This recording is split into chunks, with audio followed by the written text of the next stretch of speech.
C'est dans ce village au sud de Vienne que la vie de Maurice Gaillard a pris un tour particulier en ce mois d'août 1996. Je passe premier. Il ne neige pas, loin de là, le jardin de la maison familiale a même comme un léger besoin d'eau fraîche. Alors que c'est là que tout a commencé, oui. Exactement ici. Je faisais creuser un puits ici.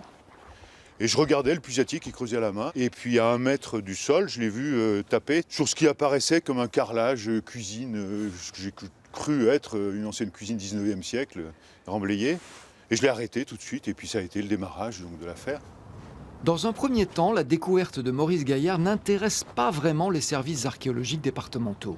J'étais très déçu, donc on a passé le week-end avec des copains à essayer d'écarter un peu, d'élargir le résultat de la fouille. Et puis là, on a trouvé des choses extraordinaires, des dessins, des couleurs.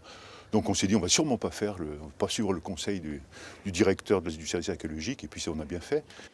L'entêtement a parfois du bon. Devant la valeur de la découverte, des fouilles sont enfin entreprises.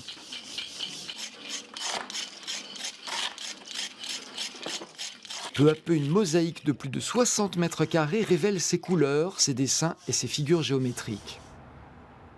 L'œuvre, vieille de plus de 1700 ans, est ensuite restaurée dans ce service spécialisé du musée de Saint-Romain-en-Galles, avant de rejoindre un bâtiment spécialement construit à quelques mètres du lieu de sa découverte. Plus de 10 ans après, on peut enfin en admirer toute la richesse. Vous avez ici la géométrie euclidienne, vous avez Pythagore, vous avez Platon, qui était aussi un mathématicien. Vous avez les nombres. Vous avez même la forme qui se rapproche du nombre d'or, qui est controversée. Et vous avez une autre entrée, c'est l'entrée des dieux. On ne se contentait pas d'un seul dieu à cette époque. On avait les dieux, et les dieux, comme toujours, les dieux sont protecteurs.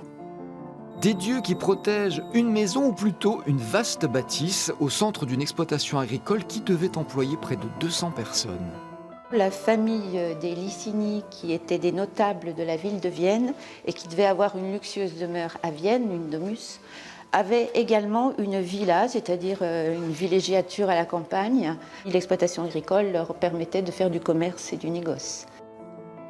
La restauration de cette mosaïque et sa conservation dans le village ont été de rudes batailles qu'il a fallu remporter une à une. Mais aujourd'hui, elle est la fierté de Clonaz-sur-Varèse et c'est tout ce qui compte.